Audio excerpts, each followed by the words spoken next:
Assalamualaikum warahmatullahi wabarakatuh. Halo teman-teman semuanya, perkenalkan nama saya Ardelia. Dan saya Heni.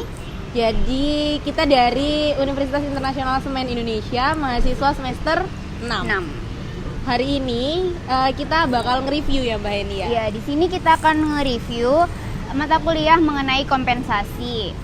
Kompensasi itu apa sih? Di sini akan membahas mengenai aktivitas-aktivitas yang dirancanakan untuk mengurus atau mengelola dan mengkoordinasikan karyawan, pekerja, atau pegawai dalam suatu organisasi. Tujuannya apa sih Mbak Ardel kira-kira? Jadi tujuan atau pentingnya manajemen kompensasi sendiri itu adalah kayak misal nih kompensasi upah, terus keamanan, terus kesehatan, terus juga ada kayak kompensasi insentif, tunjungan, kayak gitu-gitu pokoknya Mbak ini. Nah, lanjut aja yuk, langsung yuk kita ke bab 1 ya. Oh iya, kita ada 12 bab nih sekarang. Iya. Jadi kita akan kayak Membahas per bab dari mata kuliah ini. Langsung aja yuk. Kita ke bab 1. Untuk yang pertama di bab 1 kita akan membahas tentang model pembayaran nih. Nah, pertama-tama jadi dalam model pembayaran ini itu menyediakan struktur untuk memahami sistem kompensasi. Nah, ada 3 komponen utama dari model dan tujuan kompensasi. Yaitu yang pertama ada keputusan kebijakan yang memandu nih bagaimana sih tujuan itu akan dicapai gitu kan. Terus ada teknik yang membentuk sistem pembayaran dan mengaitkannya dengan kebijakan dan juga tujuan. Lalu selanjutnya di sistem kompensasi ini dia itu memang memiliki fakta yang mendalam gitu. Jadi sistem pembayaran tradisional itu kayak dirancang sebagai respon terhadap beberapa masalah historis. Itu sistem pembayaran tradisional. Iya. Nah, tapi itu tuh kayak sudah lama gitu loh terlupakan. Dan sistem pembayaran generasi selanjutnya itu diharapkan itu lebih fleksibel gitu. Jadi nggak kayak sistem pembayaran yang tradisional. Nah, gunanya untuk apa sih? Jadi dirancang untuk mencapai tujuan tertentu dalam kondisi yang biasanya tuh kan berubah-ubah gitu Mbak Eni. Kalau itu bab 1. Kita lanjut ke bab 2 nih sekarang. Oke, kita akan lanjut ke bab 2. Dalam bab 2 ini kita akan membahas mengenai strategi totalitas keputusan. Bagaimana mengelola total kompensasi secara strategis yang menyesuaikan sistem kompensasi berdasarkan kondisi dan lingkungannya. Ada 4 pilihan kebijakan yang akan dibahas dalam bab ini. Yang pertama yaitu menilai implementasi untuk total kompensasi. Yang kedua, memetakan tujuan kompensasi itu sendiri.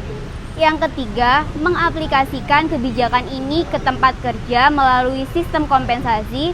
Dan yang keempat, membandingkan hasil Anda dan tujuan dari pembayaran itu sendiri. Nah, yang selanjutnya yaitu kita masuk ke bab 3 nih, yaitu tentang penyelarasan internal. Nah, jadi di bab ini tuh kita akan membahas penyelarasan internal dan bagaimana sih pengaruhnya terhadap karyawan, terhadap manajer dan juga terhadap kayak direktur utama gitu ya, bos besar gitu ya Mbak Eni ya. Nah, jadi penyelarasan internal ini mengacu pada hubungan upah antara pekerjaan, keterampilan dan kompetensi di satu organisasi. Jadi kayak konsekuensi potensial dari gaji internal itu tuh penting gitu loh untuk organisasi maupun untuk individu. Nah, lalu ada struktur pembayaran juga nih. Jadi kalau misalnya kayak susunan tingkat upah untuk berbagai pekerjaan dalam satu organisasi itu dibentuk oleh faktor sosial, faktor ekonomi, lalu faktor organisasi dan berbagai lainnya lah. Nah, dari struktur inilah itu tuh pegawai menilai gitu kan adil atau enggak nih gitu dalam membandingkan dengan pekerjaan yang lainnya yang ada di organisasi yang lainnya gitu. Nah, jadi penerimaan oleh karyawan atas gaji yang berbeda antar pekerjaan itu adalah ujian utama yang dimiliki oleh perusahaan gitu dari struktur upah yang adil. Lalu lanjut ke bab 4 mungkin ya. Dalam bab 4 ini kita akan membahas bagaimana analisis pekerjaan. Di sini membahas mengenai bagaimana sih perilaku karyawan yang dapat membantu untuk mencapai tujuan dalam organisasi itu. Menumbuhkan rasa keadilan di antara karyawan adalah dua ciri khas internal yang bermanfaat dalam struktur pembayaran. Salah satu keputusan pembayaran strategis yang pertama adalah berapa banyak untuk menyelaraskan struktur pembayaran secara internal dibandingkan dengan menyelaraskan dengan kekuatan pasar eksternal. Keputusan strategis berfokus pada mempertahankan keseimbangan optimal internal struktur pembayaran yang selaras dan responsif secara eksternal yang membantu organisasi dalam mencapai tujuannya. Nah, di buku ini berfokus pada salah satu keputusan pertama manajer dalam menghadapi dan merancang sistem pembayaran itu sendiri. Adapun pilihannya, keputusan itu harus didukung oleh keseluruhan strategi sumber daya manusia dalam organisasi. Selanjutnya, manajer ini harus memutuskan apakah karakteristik pekerjaan atau individu karyawan akan menjadi unit dasar analisis yang mendukung struktur pembayaran itu tadi. Dengan menentukan data yang akan dikumpulkan, metode apa sih yang akan digunakan untuk mengumpulkan informasi dan siapa saja yang harus dilibatkan dalam proses ini. Selanjutnya kita memasuki bab di mana membahas tentang pekerjaan berdasarkan struktur dan evaluasi pekerjaan. Jadi perbedaan dalam tarif yang dibayarkan untuk pekerjaan dan keterampilan itu berbeda. Jadi itu mempengaruhi kemampuan para pekerja untuk mencapai tujuan bisnis mereka gitu kan. Nah, perbedaan dalam harga yang dibayarkan untuk pekerjaan dan keterampilan yang berbeda itu juga mempengaruhi kayak keadilan untuk karyawan gitu loh. Jadi bagaimana sih mereka diperlakukan. Evaluasi pekerjaan itu telah berkembang menjadi berbagai bentuk dan berbagai metode. Karena itu variasi yang luas ada dalam penggunaannya dan bagaimana sih evaluasi itu dirasakan gitu oleh seluruh pekerja. Jadi di bab ini itu sebenarnya itu membahas tentang beberapa banyaknya persepsi tentang karyawan atau persepsi tentang peran evaluasi kerja dan mengkaji kritik yang dilontarkan gitu kan. Tidak peduli bagaimana evaluasi pekerjaan dirancang, penggunaan utamanya adalah untuk membantu merancang dan mengelola struktur pembayaran terkait pekerjaan, fokus bisnis, dan itu tuh perlu disepakati. Nah, di bab 6 ini kita akan membahas struktur berdasarkan pekerja. Di sini akan membahas struktur gaji dalam suatu organisasi. Teknik yang biasanya digunakan untuk membangun struktur yang sesuai secara internal meliputi analisis pekerjaan, analisis evaluasi, serta pendekatan berbasis pekerja untuk rencana berbasis keterampilan atau kompetensi. Namun dalam kenyataannya aspek pekerja dan orang yang digunakan berbeda, meski dipandang oleh sebagian orang sebagai birokrasi. Untuk bab selanjutnya di sini kita akan membahas tentang definisi dari kompetitif gitu kan. Jadi untuk bab ini itu ada 3 kontribusi penting yang akan dibahas. Yang pertama adalah bahwa tidak ada tarif yang aturannya itu paten. Karenanya para manajer itu membuat tingkatan pembayaran yang sesuai dengan keputusan yang dipengaruhi oleh beberapa faktor.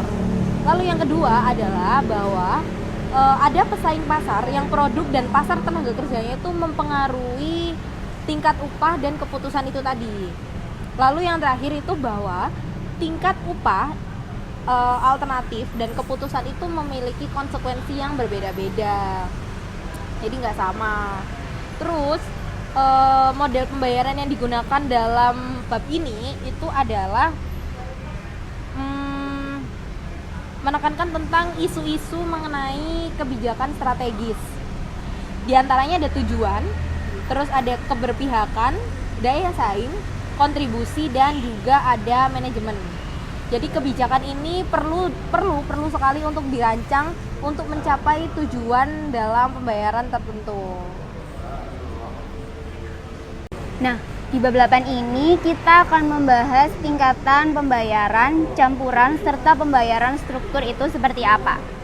Keputusan dan teknik yang digunakan untuk menetapkan tingkat upah dan menggabungkan serta merancang struktur pembayaran. Tidak ada tingkat bunga untuk suatu pekerjaan yang ada di pasar. Sebagai gantinya, ada tarif yang namanya tarif ARMI. Tarif ARMI ini dihasilkan dari kondisi permintaan dan penawaran, variasi dalam kualitas karyawan, serta perbedaan dalam kebijakan praktik pemberian kerja. Baru-baru ini terjadi tren yang menunjukkan pendekatan dengan fleksibilitas yang lebih besar untuk beradaptasi dengan perubahan kondisi. Fleksibilitas semacam itu membuat merger dan akuisisi menjadi lebih mudah dalam penyelarasan global yang mungkin terjadi. Kekhawatiran terhadap daya saing eksternal membutuhkan penentuan posisi kompetitif, desain, serta analisis survei untuk menentukan garis kebijakan pembayaran. Berapa banyak dan bentuk apa sih yang seharusnya digunakan oleh manajer itu dalam merancang nilai serta rentang atau pita lebar. Selanjutnya yaitu pembayaran untuk kinerja. Nah, di bab ini itu tuh membuktikan bahwa kita memiliki lebih banyak pertanyaan yang belum terjawab daripada yang kita duga kebenarannya. Kita tahu bahwa kinerja karyawan itu tergantung pada perpaduan antara keterampilan, pengetahuan, dan juga motivasi. Jika salah satu dari ketiga bahan ini tuh hilang, kinerja itu cenderung suboptimal. Nah, bab ini berkonsentrasi pada komponen motivasi dari segitiga kinerja. Hadiah harus membantu organisasi menarik dan mempertahankan karyawan gitu kan. Mereka harus menjadikan kinerja itu tinggi sebagai pilihan yang menarik bagi karyawan. Mereka juga harus mendorong karyawan untuk membangun keterampilan dan secara bertahap menumbuhkan komitmen pada organisasi. Selanjutnya, di bab 10 ini kita akan membahas rencana pembayaran untuk pekerja. Tetapi, seperti yang telah dijelaskan dalam bab ini, desain serta administrasi yang efektif dari rencana-rencana ini adalah kunci keberhasilan yang diterapkan dalam suatu organisasi. Mereka akan memiliki ide yang baik, tidak cukup. Memiliki ide yang baik saja itu tidak cukup. Ide yang bagus harus ditindaklanjuti dengan praktek yang baik yang mengenali imbalan. Jika digunakan dengan benar, dengan membentuk perilaku karyawan itu sendiri. Selanjutnya yaitu penilaian untuk kinerja. Nah, proses penilaian kinerja karyawan ini dapat menghabiskan waktu dan bikin stres. Jadi kesulitan-kesulitan ini diperparah jika sistem penilaiannya itu kurang dikembangkan atau jika seorang pengawas itu tidak memiliki pelatihan yang tepat untuk mengumpulkan dan mengevaluasi data kinerja. Pengembangan sistem penilaian yang baik itu membutuhkan pemahaman tentang tujuan organisasi yang seimbang terhadap manfaat relatif dari masing-masing jenis penilaiannya. Misalnya, terlepas dari kelemahan yang melekat, sistem penilaian itu berdasarkan peringkat kinerja karyawan mungkin sesuai di organisasi yang kecil karena berbagai alasan.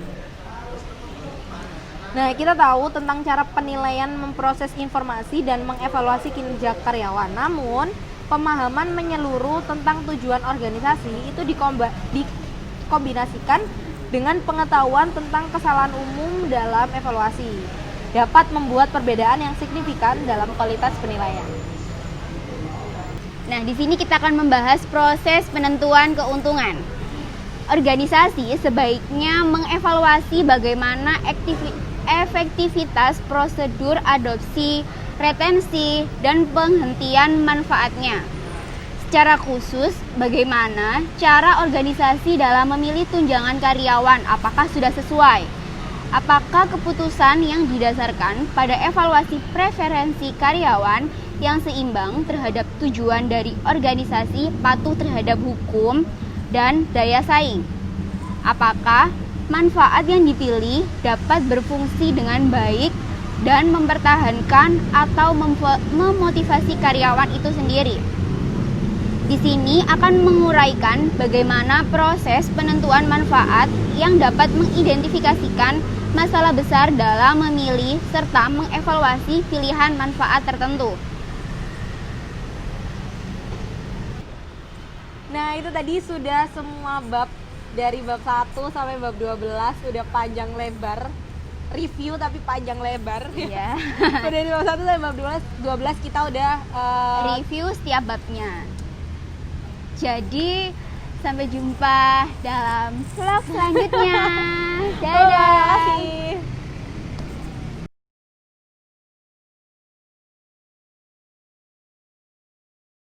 Setelah kita mereview tentang mata kuliah manajemen kompensasi, di sini kita akan mereview tentang jurnal internasional yang berkaitan dengan manajemen kompensasi.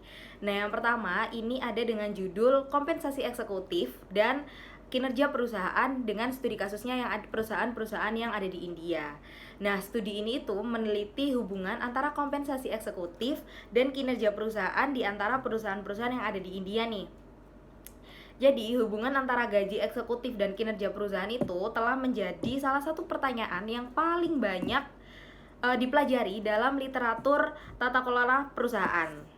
Hubungan yang lebih kuat antara gaji eksekutif dan kinerja juga menghasilkan pemilihan dan penyimpanan manajer yang lebih produktif. Karena faktor-faktor ini sulit untuk diamati ketika memilih manajer, menyediakan eksekutif puncak dengan kompensasi terkait kinerja dapat mengurangi masalah seleksi yang merugikan. Nah, masalah bagaimana cara terbaik untuk mengkompensasi eksekutif adalah aplikasi klasik dari teori pelaku ke agen. Dalam kerangka kerja seperti itulah, pemegang saham, manajer untuk memaksimalkan nilai pemegang saham, tetapi tidak dapat secara akurat mengevaluasi fungsi reaksi eksekutif. Bukti menunjukkan bahwa kinerja perusahaan yang diukur dengan perhitungan serta langkah-langkah berbasis pasar secara signifikan mempengaruhi kompensasi eksekutif. Kami juga menguji keberadaan kegigihan dalam kompensasi eksekutif dengan menggunakan estimator GMM. Kami menemukan kegigihan yang signifikan dalam kompensasi eksekutif di antara perusahaan yang menjadi sampel. Lebih lanjut, kami melaporkan tidak adanya hubungan pembayaran kinerja di antara perusahaan yang sampelnya itu lebih kecil dan perusahaan afiliasi kelompok bisnis. Dengan demikian, temuan kami meragukan praktik kompensasi eksekutif berbasis kinerja dari perusahaan afiliasi grup bisnis di India. Jadi kali ini saya akan membahas jurnal yang terkait dengan materi yang ada di kompensasi. Di jurnal ini membahas bagaimana perusahaan sering menggunakan tingkat pembayaran pasar di industri mereka sebagai patokan dalam merancang kontrak pembayaran dengan TMT. TMT ini adalah Top Management Team yang biasanya disebut dengan manajemen di tingkat puncak. Persyaratan wajib bahwa perusahaan yang terdaftar di Cina harus memberikan informasi tentang kompensasi eksekutif puncak ini akan memungkinkan untuk melakukan perbandingan eksternal dan juga mempelajari apakah perbandingan ini mempunyai efek terhadap kinerja perusahaan tersebut. Hasilnya menunjukkan bahwa gaji top manager yang lebih tinggi daripada rekannya menunjukkan bahwa teori turnamen mungkin lebih cocok daripada teori perbandingan asosial. Teori perbandingan sosial maksud saya, untuk menjelaskan insentif kesenjangan pembayaran. Tingkat pembayaran top manajemen yang lebih rendah daripada rekan industri dan sebaliknya akan membuat eksekutif puncak lebih sensitif terhadap kesenjangan gaji internal karena mereka menganggap gaji mereka tidak adil. Dengan demikian, Teori perbandingan sosial memberikan penjelasan yang lebih cocok dalam keadaan ini. Oleh karena itu, ketika perusahaan merancang kontrak untuk eksekutif puncak, mereka menyatakan bahwa penting untuk keduanya menyesuaikan tingkat pembayaran yang sesuai dengan pasar dan memastikan distribusi pembayaran oleh top management. Nah, sesuai dengan bab 10 yang mengatakan bahwa rencana pembayaran harus didesain seefektif mungkin karena hal tersebut dapat membentuk perilaku dari karyawan.